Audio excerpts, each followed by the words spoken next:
আমি চলে এসেছি আরো একটা নতুন রান্না শেয়ার করতে তোমাদের সাথে। ঘরে অনেকক্ষণ ধরে বসেছিলাম, ভাবলাম কি করি একটা কিছু কাজ করতে হবে। তারপরে চটপট চলে গেলাম আর দেখে নিলাম একটা ছোট্ট পছন্দের রান্নার রেসিপি। যদিও আমি রান্না করতে পারি না, তো ট্রাই করি, ঠিক আছে? তো ঘরে অল্প উপকরণের মধ্যে কি রান্না করবো ভাবতে ভাবলাম আলু দিয়ে রেসিপিটাই করা যাক। তারপরে ভাবলাম আলুটা সরাসরি এখানে চলে আসলাম রান্না করে আর করে নিলাম দুটো আলু সেদ্ধ। এবার চলো কি রেসিপি বানাবো সেটা তোমাদের দেখতে থাকো।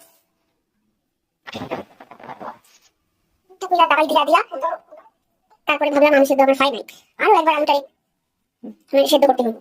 5 মিনিট ধরে পেঁয়াজ কাটানোর পর কাইন্দা আমি চলে এসেছি লঙ্কা কাটি। এবার লঙ্কা কাটা আমি চলে যাবো আলু পিন্ডি করতে। ফাইনালি আমার আলু সেদ্ধ হয়ে গেছে, কিন্তু আমি আলুটা একেবারে ধরতে পারতেছি না, এত গরম হয়ে গেছে। হাতে করতে না পারে নিয়ে আসলাম এখন গ্লাসের পেছন দিয়া দুলাইয়া রান করে তুমি মাখাইয়া দেখতেছি।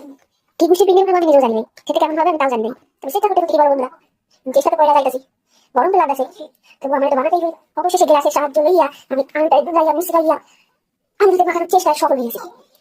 এইবার করুন কি, আমি তাহলে ভাই লোক মাখানোর পর আমি কাটাছিলাম পেঁয়াজ আর লঙ্কা, সেগুলো এটার মধ্যে দিয়ে দিন।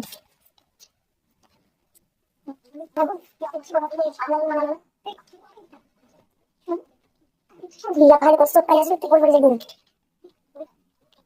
সামনে তো করবো যে তুইটা মনে করবো সব ওই দেবো একটুখানি লঙ্কার বুঝলেন, বেশি দেবো বাকি ঝালিয়ে ঝালি না শুনে একটা হয়ে যাবেন।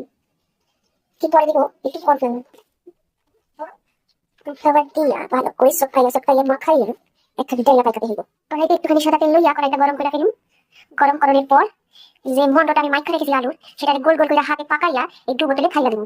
তারপর দেখা যাক বন্ধুরা কেমনি হয়, আমি এই রান্নাতে পাস করি নাকি ফেল করি। এরকম একখান মন্ড বানানোর পর আমি এইরকম কইরা 5খান সেপ দইয়া দিছি। যদিও বা 5খান সেপ 5 রকম হয়ে আছে, আপনারা কিছু মনে করেন না। তেলখান গরম হইয়া গেছে, আমি এবার এক এক কইরা এই আলুর মন্ডগুলারে ছাইড়া দিই। একটা ছোটা হয়েছে, একটা বড়া হয়েছে। ডাকিস মেন তো আমাদের খাইতে হইব, কে তুমি আর কি দায় আছে বলো।